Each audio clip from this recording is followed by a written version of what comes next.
আজকে যিনি সিএম শুভেন্দু অধিকারী মহাশয়, তার আমি স্যাডও ছিলাম। সন্তু পান সাংবাদিক হিসেবে খবরটা ব্রেক করেছিল যে মমতা বন্দ্যোপাধ্যায় হেরে গেছেন 21-এ আর শুভেন্দু অধিকারী জিতেছেন। তুই মার্ডার হয়ে যাবি ভাই, তোর কেরিয়ার নষ্ট হয়ে যাবে। কি করছিস এগুলো? কি লিখছিস গ্রুপে? আমার দেখে রাগ হয় সৌরভদা, যার পায়ে ধরতে আমি পায়ে ধরব। প্রথমবার প্রার্থী হয়েই জয়ী বিদায়ী বিধায়ক তৃণমূলের প্রার্থী রামেন্দু সিংহ রায়কে হারিয়ে বিধানসভায় সন্তু পান। সাংবাদিকতা ছেড়ে রাজনীতি, তারকেশ্বরের বিজেপি বিধায়কের আগামীর পরিকল্পনা কি?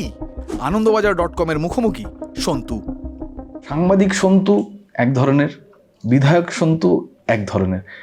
সাংবাদিক সন্তু যা যা করতো, বিধায়ক সন্তু কি কি করবে না।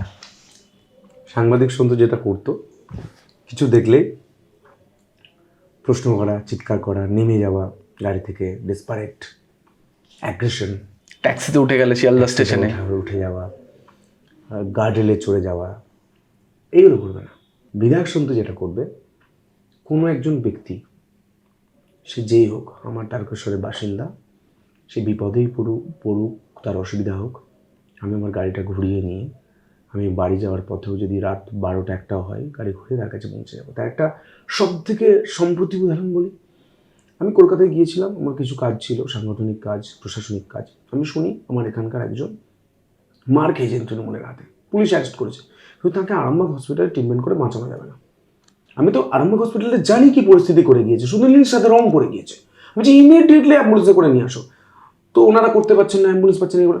আমি আরামবাগের আমার সাংবাদিক বন্ধুকে ফোন করেছি, সেখানকার সাংগঠনিক নেতাকে ফোন করেছি, সঙ্গে সঙ্গে অ্যাম্বুলেন্স করে আমি কলকাতা নিয়ে গেছি। রাত 1:30 ট্রমা কেয়ারের সামনে দাঁড়িয়ে আমি তাকে ভর্তি করেছি, তার ট্রিটমেন্ট করেছি, তাকে সুস্থ করে ফিরিয়ে নিয়ে এসেছি। তার যে বেড প্রয়োজন ছিল, তার যে হুইল চেয়ার প্রয়োজন ছিল, তার যে ফিজিওথেরাপির প্রয়োজন ছিল, এটা আমি করেছি। কারণ আমি জানি একটা প্রত্যন্ত গ্রামের পরিবারগুলোর কি কি প্রতিকূলতা থাকে। 1, মেডিকেল, 2, ফিনান্সিয়াল, আর 3, এডুকেশনাল। এই 3টে প্রবলেম আপনি যদি সলভ করে দেন, মানুষ আর কিচ্ছু চায় না। তোমার সাংবাদিকতা তো অনেক অভিযোগ, লোকে বলবে তুমি কথা বলতে দাও না। হ্যাঁ, আমি খুব চিৎকার করি, হয় আমার যন্ত্রণাটা বুকে আছে দাদা। আমি নিজে দেখেছি চাকরি না পেয়ে আমার বন্ধুটাকে চলে যেতে। আমি নিজে দেখেছি আমাদের গ্রামে কোনো ধর্ষণের ঘটনা ঘটলে কীভাবে চেপে দেওয়া হয়, পলিটিক্যালি এবং প্রশাসন লেভেলে চেপে দেওয়া হয়, কেস করতে দেওয়া হয় না।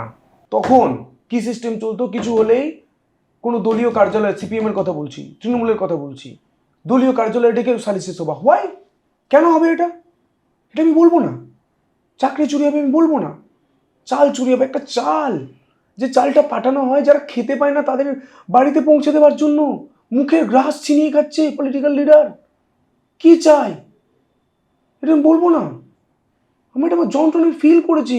আমি নিজের রেশনের চাল আনতে গেছি। যে ধরনের মানে যেভাবে তুমি বলতে, অনেকেই মনে করে যে সেভাবে না বলে হয়তো অন্যভাবে বলা যেতে পারতো। কোন ভাবে? তোমার অধিকার কেউ কেড়ে নিচ্ছে।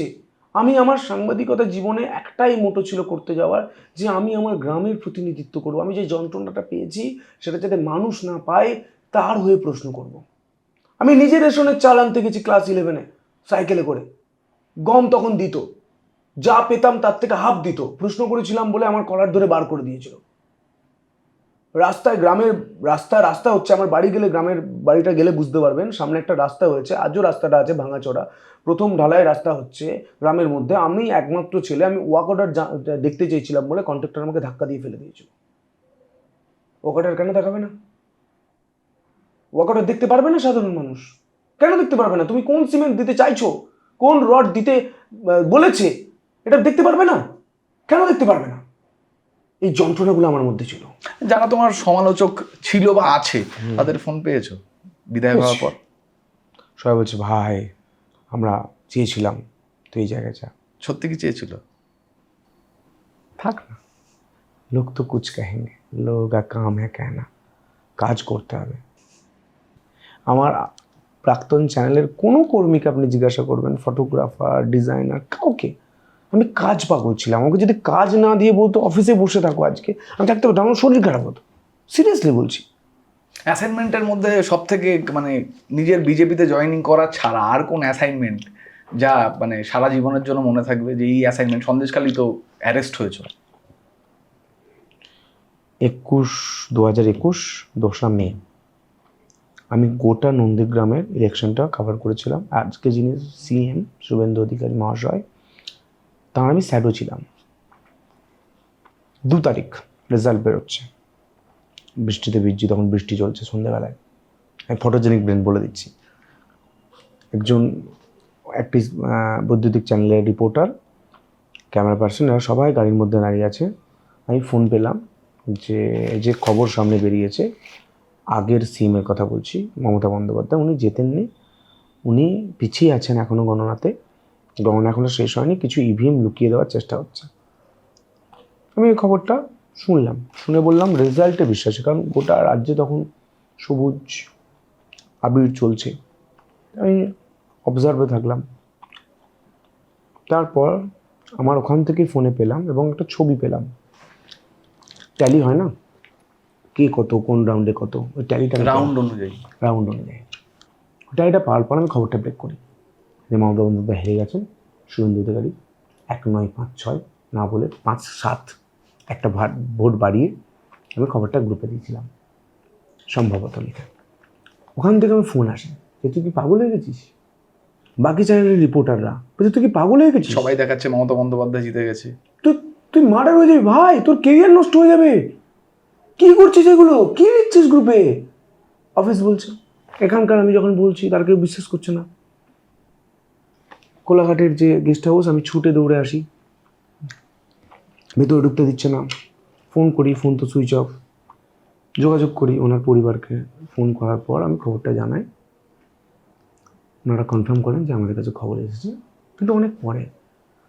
গোটা ইন্ডিয়ার মধ্যে 1 ঘন্টা 30 মিনিট আগে সন্তু পান সাংবাদিক হিসেবে খবরটা ব্রেক করেছিল যে মমতা বন্দ্যোপাধ্যায় হেরে গেছেন 21-এ আর শুভেন্দু অধিকারী জিতেছেন, রাজ্যের বিরোধী দলনেতা তিনি হয়েছিলেন। এটা আমার সবথেকে বড়, জীবনের সবথেকে মাইলস্টোন খবর।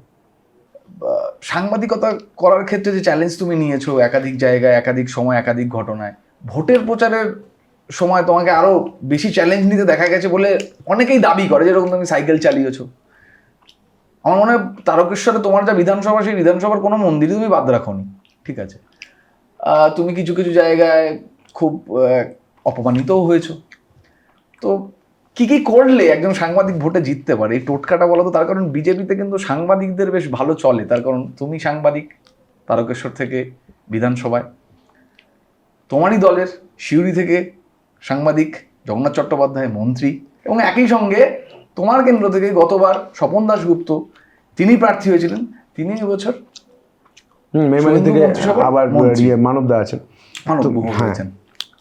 টোটকা একটাই, যদি ইলেকশনে কোনো দিন জিততে হয় বা ইলেকশন লড়তে হয়, আমি একটা সাজেশন দিচ্ছি না, আমি কি করেছি সেটুকু বলছি। আপনি কেন ইলেকশনে দাঁড়াচ্ছেন? পারপাস কি? মানুষের সেবা করার জন্য।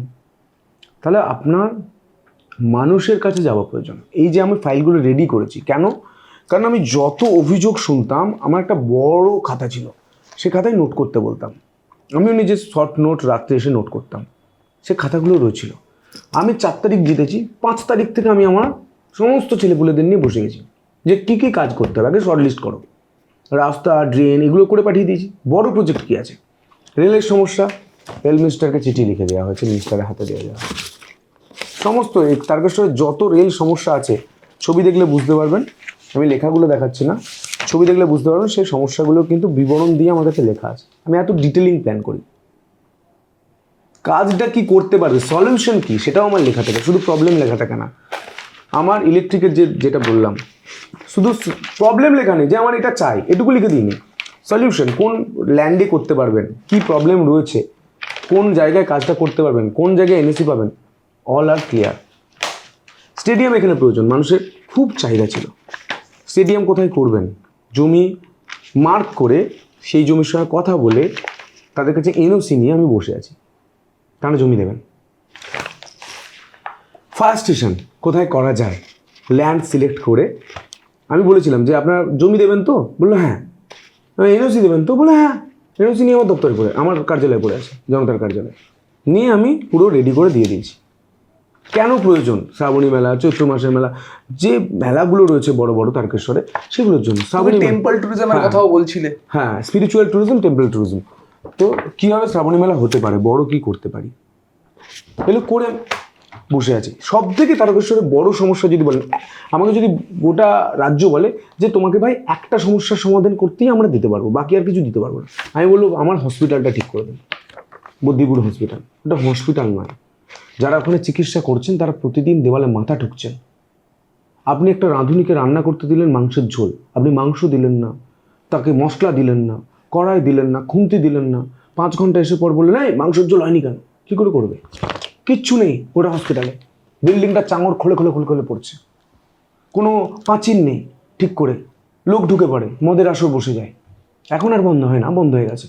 যেখানে সার্জারি, আমার দেখে রাগ হয় সৌরভদা, যেখানে অপারেশন হচ্ছে, অপারেশন থিয়েটারের উপর থেকে জল পড়ছে top top top top top top top top করে, যেখানে চিকিৎসক চিকিৎসা করছেন পেছন থেকে চাঙড় ছেড়ে ছেড়ে পড়ছে। আমি দেখিয়েছি ভিডিওগুলো, আমি দেখাতে পারি, একটা পেন নিয়ে আমি জাস্ট ঠিকিয়েছি, ছুচু করে পড়েছে। কি বিল্ডিংয়ের পরিস্থিতি! এক্স রে মেশিন, আমি গেছি তাড়াহুড়ো করে নাট বল্টু খুলছে, আমি কি হলো বলছি এক্স রে মেশিনটা ঠিক নেই। কেন? বলছে ঠিক নেই। এক্স রে বলছে আমরা দেখছি, দেখে অন্য জায়গায় পাঠাচ্ছি। এক্স রের জন্য রেফার, ডিজিটাল এক্স রে নেই, ছেড়ে দিন। ওই পুরনো যে এক্স রে থাকে ওটা নাট বল্টু মারছে। হাসপাতালটা প্লিজ ঠিক করতে হবে, চাষিদের সহযোগিতা করতে হবে, পটেটো করিডোর করে আলুর চাষটা ঠিক হয়। ধানটা হয়ে গেছে, 3100 টাকায় ধান কিনবে, 100 টাকায়। তো এইগুলো আমাকে ঠিক করতেই হবে। আর আমি বললাম জীবন থেকে আমি ডেসপারেট, করতে হবে মানে করতে হবে। যার পায়ে ধরতে আমি পায়ে ধরবো, দৌড়বই। জনতার পায়ে ধরেছি, সাধারণ মানুষের পায়ে ধরেছি, ভোট ভিক্ষা করেছি, ভোট দিয়েছে, এবার আমার কাজ পায়ে ধরে কাজগুলোকে আনতে হবে। প্রথমবার ভোটে দাঁড়িয়ে 1 লক্ষের ওপরে ভোট, বিজেপির এই তারকেশ্বর কেন্দ্র থেকে সম্ভবত তুমি প্রথম যে 1 লক্ষ ভোট এবং 30,000-এর ওপর ব্যবধানে জয়। তুমি যখন ভোটের লড়াইয়ে নেমেছো, তোমার নাম নিয়ে ব্যঙ্গ করা হয়েছে, সন্তু পানকে হচ্ছে জর্দাপান বলা হয়েছে, তোমাকে জোকার বলা হয়েছে, তুমি সার্কাস করছো বলা হয়েছে, জবাব কি যাবে? আমি একটাই জবাব দিয়েছি, রাবণ বলে। আমার মানুষের জন্য, আমার ভালো কাজের জন্য যদি হাত জোর করতে হয় করব, আর যদি যুদ্ধ করতে হয় যুদ্ধই করব। আমার দুটোই নীতি। আমি মহাদেবের ভক্ত, শান্ত, রুদ্র। আমার রুদ্ররূপও গোটা রাজ্য দেখেছে, আমার শান্তরূপও আপনি দেখছেন, বাংলার মানুষ দেখছেন। সাংবাদিক হিসেবে যেটা ছিলাম আর যেটা আছি, দুটো অনেক ফারাক। লোকেদের বলবে সন্তু পাল্টে গেছে। মহাদেব শিখিয়েছেন, হাতে ধরে শিখিয়েছেন। আমার শপথ দেখলেও আপনি বুঝতে পারবেন। অবশ্যই সেটা নিয়েও অনেক বিতর্ক হচ্ছে, কেন বলা যায় না। কিন্তু বিধানসভা তো সেই জায়গাটা নয়, সবাই প্রশ্নটা তোমাকে করবে। বন্দে মাতরম কি লেখা ছিল? যে বন্দে মাতরম নিয়ে স্বাধীনতা এসেছে, কি ছিল? সেখানে মা দুর্গার বর্ণনা কিভাবে দেওয়া হয়েছে, সেখানে আমাদের ধর্মের বর্ণনা কিভাবে দেওয়া হয়েছে। সনাতন ধর্ম কাউকে ছোট করে না। সনাতন মানে যার শেষ নেই, যার শুরু নেই, যে আদি অনন্ত, এটাতে আমি বিশ্বাস করি। আমার বয়স ছোট, 29 বছর, কিন্তু আমি ছোট থেকে ঠুক্কর খেয়েছি, পড়াশোনা করেছি, এই জায়গায় এসেছি। আমাকে কথার জালে, আমাকে ব্যঙ্গ করে আর যাই হোক হারানো সম্ভব নয়।